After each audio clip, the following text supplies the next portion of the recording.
दिल्ली में इस समय राजनीति गरमाई हुई है। एक तरफ अयोध्या में राम मंदिर की तैयारी हो रही है, वहीं कांग्रेस 14 राज्यों में भारत न्याय यात्रा निकालेगी। इस पर हमारी संवाददाता आरती रॉय ने राष्ट्रीय प्रवक्ता जयराम विप्लव से की खास बातचीत। एक तरफ जहां राम मंदिर को लेकर जोरों शोरों से तैयारियां चल रही है, वहीं कांग्रेस में विपक्ष को भी आने का मौका मिला है, निमंत्रण मिला है। सोनिया गांधी, राहुल गांधी, इन सभी को मौका मिला है आने के लिए, तो लेकिन ऑफिशियल स्टेटमेंट नहीं आई है। आइए हम बात करते हैं, जयराम विप्लव जी भाजपा के प्रवक्ता हैं, इनसे बात करते हैं। तो सर, इसको आप किस तरह से देखते हैं? इनको निमंत्रण मिला है लेकिन ऑफिशियल स्टेटमेंट नहीं आई है। देखिए, राम सबके हैं और राम जी ने तो अपने जीवन में भी अपने आदर्शों को प्रस्तुत किया। जितने वो सबरी को लेकर चले, जितना प्रेम माता कौशल्या से किए, उतना माता सबरी से भी किए। वनवासी, गिरिवासी, बानर, भालू, रीछ सबको साथ लेकर के उन्होंने आतंक का अंत किया था।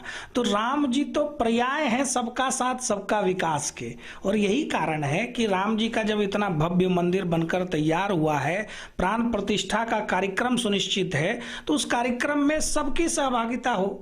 पीछे किसने क्या किया वो एक अलग बात है। ये बात भी देश जानता है कि कांग्रेस पार्टी वही है जिसने सुप्रीम कोर्ट में हलफनामा देकर कहा था कि प्रभु श्री राम काल्पनिक हैं। ये वही कांग्रेस पार्टी है जिसके नेता कपिल सिब्बल सुप्रीम कोर्ट में खड़े होकर कहते थे कि इस मुकदमे को और डिले किया जाए।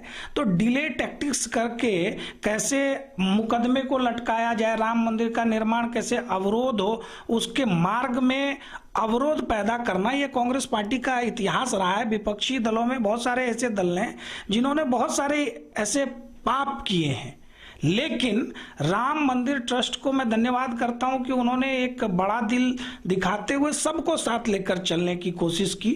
और मुझे लगता है कि निमंत्रण सबको मिला है, लेकिन पहुंचेगा वही जो प्रभु श्री राम जिनको बुलाएंगे, जो सच्चे राम भक्त होंगे, वो इस ऐतिहासिक क्षण का साक्षी बनने के लिए उत्सुक हैं और देश भर के लोग जाना चाहते हैं। भला कौन होगा जो 500 वर्षों के संघर्ष के बाद जो एक स्वर्णिम समय आया है उससे चूकना चाहेगा। वहीं एक तरफ आप देख सकते हैं कि 14 तारीख से भारत न्याय यात्रा निकाली जा रही है। 14 स्टेट गुजरेंगे। कांग्रेस की जो राहुल की यात्रा होगी, ये कहीं ना कहीं लोकसभा चुनाव को लेके है, तो इस पर आपकी क्या प्रतिक्रिया है? देखिए, राजनीतिक दल चुनाव के लिए ही काम करते हैं और कांग्रेस पार्टी के साथ समस्या ये है कि वो केवल चुनाव देखकर एक्टिव होते हैं। कुछ राज्यों में विधानसभा के चुनाव थे तो उन्होंने यात्रा वहां की, अब लोकसभा के चुनाव है तो उसमें यात्रा कर रहे हैं। लेकिन अब लोग ये पूछ रहे हैं कि भारत जोड़ो यात्रा का नाम क्यों बदलना पड़ गया? यूपीए का नाम बदलकर इंडी अलायंस रखने की आवश्यकता क्या पड़ गई?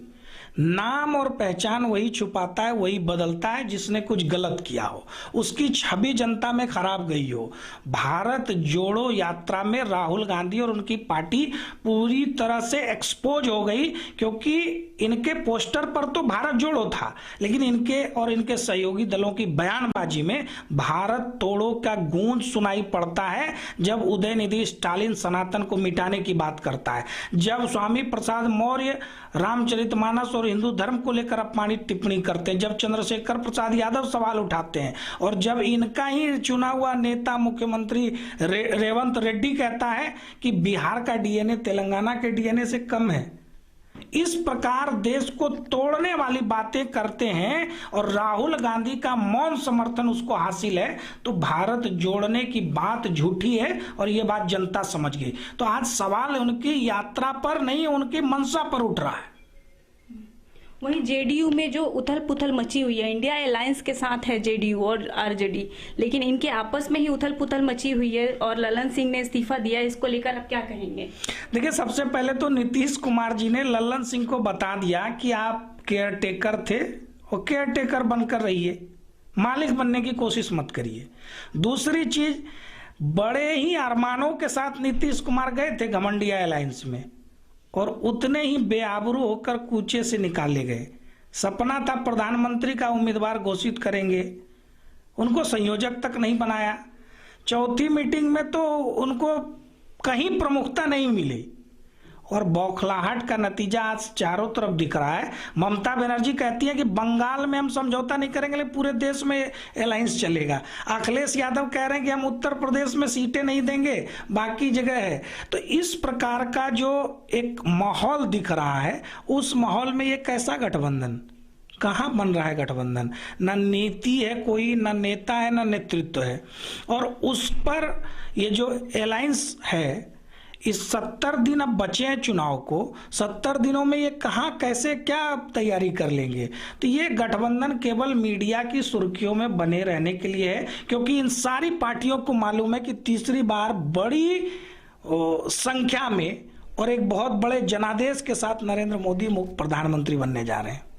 तो ये थे हमारे साथ बात करने के लिए भाजपा प्रवक्ता, मैं आरती राय, A1 टीवी, दिल्ली।